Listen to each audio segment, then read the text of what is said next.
नमस्ते. आपण पाहत आहात ग्रामविकास ई सेवा चॅनल. आपल्या चॅनलवर हार्दिक हार्दिक स्वागत आहे.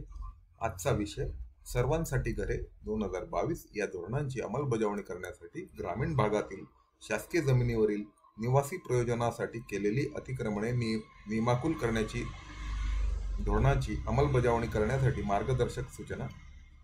ग्रामविकास विभाग शासन निर्णय अतिक्रमण नियमाकुल धोरण दिनांक 16 फेब्रुवारी 2018 चा शासन निर्णय आज आपण बघणार आहोत.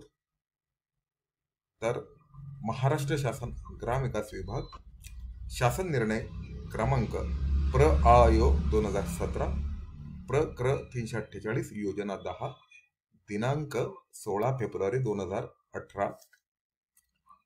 ह्या शासन निर्णयामध्ये एक संदर्भ आपणास पाहावयास मिळत आहे. तो आहे 4 एप्रिल 2002 चा.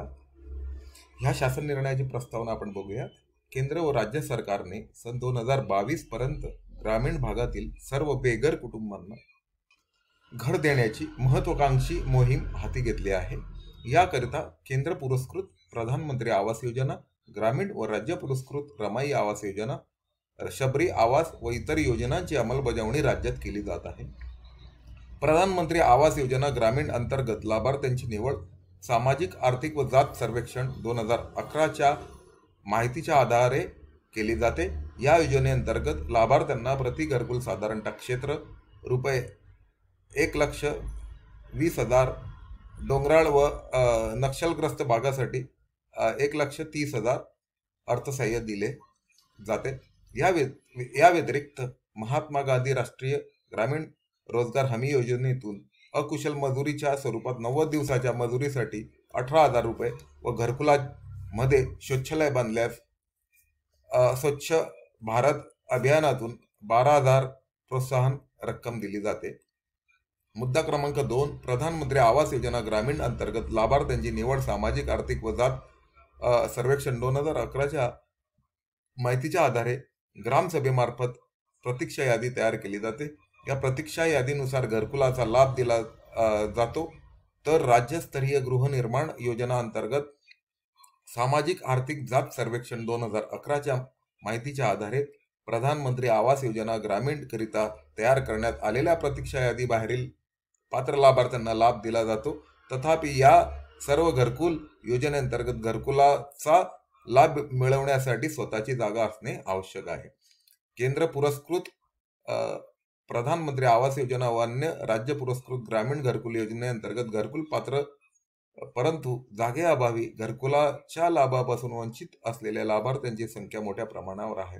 त्यामुळे जागेअभावी घरकुलाच्या लाभांपासून वंचित असलेल्या लाभार्थ्यांना 500 चौरस फूट जागा खरेदीसाठी 50,000 रुपयेपर्यंत अर्थसहाय्य उपलब्ध करून देण्यासाठी पंडित दीनदयाळ उपाध्याय घरकुल योजना जागा खरेदी अर्थसहाय्य योजना सुरू करण्याचा निर्णय राज्य शासनाने घेतला आहे. मुद्दा क्रमांक 4, ग्रामीण भागात कुटुंबाच्या झालेल्या विस्तारांमुळे कुटुंब विभक्त झालेली आहेत. त्यामुळे गावात जमिनीची मागणी वाढलेली आहे. गायरान क्षेत्रातील जागा निवासी प्रयोजनाच्या वापरावर असलेल्या निर्बंधामुळे जागा उपलब्ध होत नाही. गावाच्या विकासासाठी ग्राम विस्तारासाठी गावठाण विस्ताराशिवाय कोणतीही योजना अथवा व्यवस्था उपलब्ध नाही. या बाबी विचारात घेऊन गावातील दुर्बल घटकांतील गरीब कुटुंब गावातील मिळेल त्या शासकीय जमिनीवर बऱ्याच कालावधीपासून अतिक्रमण करून राहत आहे. अशा परिस्थितीत या गरीब कुटुंबाचा अतिक्रमणाचा कालावधी व त्यांच्याकडे इतर जागा उपलब्ध आहे किंवा कसे या बाबी विचारात न घेता तसेच योग्य लाभार्थ्यांसाठी पर्याय जागेचा विचार न करता त्यांना अतिक्रमण जागेवरून हलवणे योग्य होणार नाही.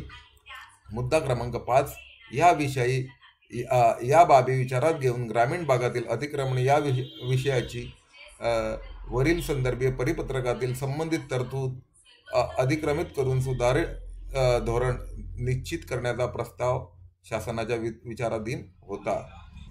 शासन निर्णय बघूया आपण. शासन निर्णय सर्वांसाठी घरे 2022 या धोरणांची प्रभावी अंमलबजावणी करण्यासाठी ग्रामीण भागातील लाभार्थ्यांना अतिक्रमित जागा निवासासाठी उपलब्ध करून देण्याकरता वरील संदर्भाधीन परिपत्रकान्वये घोषित केलेल्या धोरणांमध्ये खालीलप्रमाणे सुधारणा करण्यास मान्यता देण्यात येत आहे. सध्या ज्या ठिकाणी अतिक्रमण आहे त्याच ठिकाणीच अशी अतिक्रमणे नियमाकुल करणे. सर्वसाधारण गायरान जमिनी, सार्वजनिक वापरातील जमिनी व वन क्षेत्र तसेच ज्या जमिनीवरील वास्तव्य करणे शक्य नाही अशा जमिनी वगळून इतर शासकीय जमिनीवरील दिनांक 1 जानेवारी 11 पर्यंतची निवासी प्रयोजनार्थ अतिक्रमण करून राहणाऱ्या सर्व अतिक्रमण धारकांची अतिक्रमणे सोबतच्या परिशिष्ट अ मध्ये नमूद केलेल्या तक्त्यानुसार नियमाकुल करण्यास मंजुरी देण्यात येत आहे. गायरान जमिनीवर केलेले अतिक्रमण नियमाकुल करण्यासाठी अतिक्रमण धारकांचे पुनर्वसन त्याच जागी करण्याचा ग्रामपंचायतीचा निर्णय असेल तर अशा जमिनीवरील अतिक्रमणे त्याच ठिकाणी खालील कार्यपद्धतीचा अवलंब करून नियमाकुल करण्यास मान्यता देत आहे. ग्रामपंचायतीमार्फत सर्व ग्रामीण घरकुल योजने अंतर्गत अशा प्रकल्पांना ग्रामीण गरजू व बेघर गृहनिर्माण प्रकल्प म्हणून घोषित करण्यात यावे. अशा प्रकरणी पर्यायी गायरानासाठी प्रथम अतिक्रमित जागेच्या दुप्पट जागा निवडण्यात यावी. ग्रामसभेने ठराव करून पर्यायी गायरान नवीन जागेवर घोषित करण्यासाठी व अतिक्रमित जागेवरील गायरान निष्कषित करण्यासाठी प्रस्ताव संबंधित जिल्हाधिकाऱ्यांकडे सादर करावा. प्रस्तावाला रीतसर परवानगी मिळाल्यानंतर अतिक्रमण नियमाकुल करण्याची कारवाई करण्यात यावी. सध्या ज्या ठिकाणी अतिक्रमण आहे त्या ठिकाणी अतिक्रमण धारकांचे अतिक्रमण नियमाकुल करणे शक्य किंवा योग्य नसल्यास अशा अतिक्रमणांचे पर्यायी जागेत पुनर्वसन करणे. वरील अ मधील अनुक्रम नंबर 1 व 2 व्यतिरिक्त जागेवरील अतिक्रमण करता ग्रामपंचायतीने निवडलेल्या जागेवर सोबतच्या परिशिष्ट ब मध्ये नमूद केलेल्या तत्वानुसार पुनर्वसन करण्यास मंजुरी देण्यात येत आहे. प्रस्तावित धोरणांची अंमलबजावणी करण्याकरता परिशिष्ट क मधील मार्गदर्शक सूचना निर्गमित करण्यात मंजुरी देण्यात येत आहे. या धोरणाअंतर्गत अतिक्रमण नियमाकुल करताना या बांधकामाच्या सभोवतालची जागा जसे की रस्ते, मोकळी जागा, अतिक्रमण निरस्त केल्यावर राहिलेली जागा ही सलग नाही व मूळ विभागाच्या किंवा प्राधिकरणाच्या स्वतंत्र वापरासाठी उपयुक्त नाही अशी जागा ग्रामपंचायतीला निहित होतील. ह्या धोरणाची अंमलबजावणी करण्यासाठी पंचायत समिती स्तरावर खालीलप्रमाणे शक्तिप्रदक्त समिती गठीत करण्यात मंजुरी देण्यात येत आहे. उपविभागीय अधिकारी अध्यक्ष, तहसीलदार सदस्य, गट विकास अधिकारी सदस्य, सचिव. या धोरणाअंतर्गत अतिक्रमण नियमाकुल करताना प्राप्त होणाऱ्या शुल्काच्या रकमेपैकी 10% रक्कम ग्रामपंचायतीच्या विशेष ग्रामीण गृहनिर्माण फंड यात जमा करण्यास व उर्वरित रक्कम राज्य शासनाकडे जमा करण्यास मंजुरी देण्यात येत आहे. यासाठी ग्रामपंचायत स्तरावर एक विशिष्ट खाते विशेष ग्रामीण गृहनिर्माण फंड या नावाने उघडण्यात येईल. या निधीचा विनियोग अतिक्रमण काढण्यासाठी नियमित करण्यात आलेल्या क्षेत्रावर नागरी सुविधासाठी व ग्रामविकास विभागाच्या निर्देशानुसार ग्रामपंचायतीच्या क्षेत्रातील गृहनिर्माण संदर्भात काही उपाययोजना करण्यास मंजुरी देण्यात येत आहे. सदर शासन निर्णय दिनांक 14/12/2017 रोजी मंत्रिमंडळ बैठकीत मंत्रिमंडळाने दिलेल्या मान्यतेनुसार वित्त विभागाच्या अनौपचारिक संदर्भ 13/2018 दिनांक 10 फेब्रुवारी 2018 नुसार दिलेल्या सहमतीने निर्गमित करण्यात येत आहे. सदर शासन निर्णय महाराष्ट्र शासनाच्या संकेतस्थळावर उपलब्ध करण्यात आला असून त्याचा संकेतांक आहे 201802151613428220 असा आहे. हा आदेश डिजिटल स्वाक्षरीने साक्षांकित करून काढण्यात येत आहे. महाराष्ट्राचे राज्यपाल यांच्या आदेशाने व नावाने. या शासन निर्णयावर माननीय सचिव ग्रामविकास विभाग मंत्रालय मुंबई यांची स्वाक्षरी आहे. आता आपण बघूया परिशिष्ट अ. शासन निर्णयासोबत असलेलं परिशिष्ट अ. राज्यातील ग्रामीण भागातील आहे त्या ठिकाणी अतिक्रमण नियमाकुल करणे. राज्यातील गावात मधील आहे त्या ठिकाणची अतिक्रमणे नियमाकुल करताना प्रदत्त समितीद्वारे या जागेवर केंद्र शासन व राज्य शासन इतर शासकीय निमशासकीय संस्थांचे सार्वजनिक प्रकल्पाकरता मागणी नसल्याबाबत जिल्हाधिकारी कार्यालयाकडून प्रमाणपत्र घेण्यात यावे. या धोरणांतर्गत खालीलप्रमाणे अतिक्रमणाच्या वेगवेगळ्या निवासी प्रयोजनार्थ शुल्क प्रचलित वार्षिक दर तक्त्यानुसार शुल्काचे गुणन पद अनुज्ञेय करण्यात यावं. आपण स्क्रीनवर बघू शकतो तक्ता दिलेला आहे. ज्या विभागाच्या मालकीच्या जमिनी वर असेल असे अतिक्रमण नियमाकुल पूर्वी संबंधित विभागाची सहमती आवश्यक राहील. गावातील 1 जानेवारी 11 नंतरचे अतिक्रमण सक्षम प्राधिकाऱ्यामार्फत संबंधित कायद्यातील तरतुदीनुसार विहित प्रक्रिये नंतर काढण्यात यावे. या धोरणांतर्गत अतिक्रमण धारकाचे अतिक्रमण नियमाकुल केल्यानंतर गावाच्या हद्दीतील अतिक्रमित जागेचा योग्य वापर करून घेण्याकरता अतिक्रमित जागेचा आराखडा करून विकास करण्याचा निर्णय ग्रामसभा घेऊ शकेल. परिशिष्ट ब बघू आपण. राज्यातील ग्रामीण भागातील अतिक्रमित धारकांचे पर्यायी जागेवर पुनर्वसन करणे. त्यासाठी 3 अटी आहेत. गायरान जमिनी, सार्वजनिक वापरातील जमिनी, वनक्षेत्र जमिनीवर वास्तव्य करणे शक्य नाही. अतिक्रमण केलेल्या इतर जागेवरील 50% पेक्षा जास्त अतिक्रमण धारकांनी पर्यायी पुनर्वसन जागेकरता विनंती केली असेल किंवा आहे त्याच जागेवर पुनर्वसन करण्यापेक्षा पर्यायी जागेवर पुनर्वसन करणे योग्य असे संबंधित ग्रामपंचायतीचे मत असेल अशी जागा.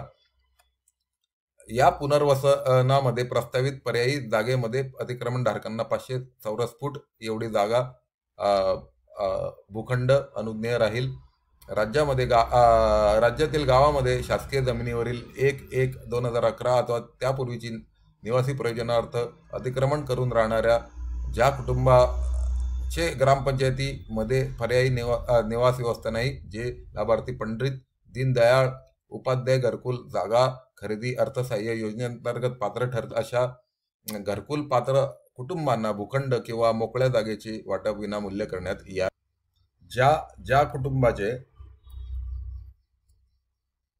ज्या कुटुंबाच्या काही सदस्यांची नावे त्याच ग्रामपंचायती क्षेत्रात घर असेल असे कुटुंब जर 1/1/2000 पूर्वीपासून अतिक्रमण करून राहत असेल तर प्रचलित वार्षिक दर विवरणपत्रानुसार येणाऱ्या किमतीप्रमाणे आणि जर दिनांक 1/1/2000 नंतर पण 1/1/2011 पर्यंत अतिक्रमण करून राहत असतील तर प्रचलित वार्षिक दर विवरणपत्रानुसार येणाऱ्या किमतीच्या 1.5 पट शुल्क आकारून पर्यायी जागेचे वाटप करण्यात यावे. एखाद्या अतिक्रमण धारकाला जर पर्यायी जागा व धोरणांमध्ये देण्यात येणारी रक्कम मान्य नसेल तर त्याच्या पर्यायी भूखंडाचे वाटप होणार नाही, परंतु त्याच्या मूळ जागेवर अतिक्रमण निष्कर्षित करण्यात येईल. पर्यायी जागा शासकीय असल्यास त्याची शासकीय रक्कम व खाजगी असल्यास त्याची योग्य किंमत अतिक्रमण नियमितीकरण करण्याच्या शुल्कातून भागवण्यात येईल. जर या शुल्कातून मिळणारी रक्कम कमी पडत असेल तर उरलेली रक्कम पंडित दीनदयाळ उपाध्याय घरकुल जागा खरेदी अर्थसहाय्य योजनेतून उपलब्ध करून देण्यात येईल. पर्यायी जागा खाजगी असल्यास त्या जागेचे संपादन पंडित दीनदयाळ उपाध्याय घरकुल जागा खरेदी अर्थसहाय्य योजनेतून नमूद केलेल्या कार्यपद्धतीने करण्यात येईल. परिशिष्ट क.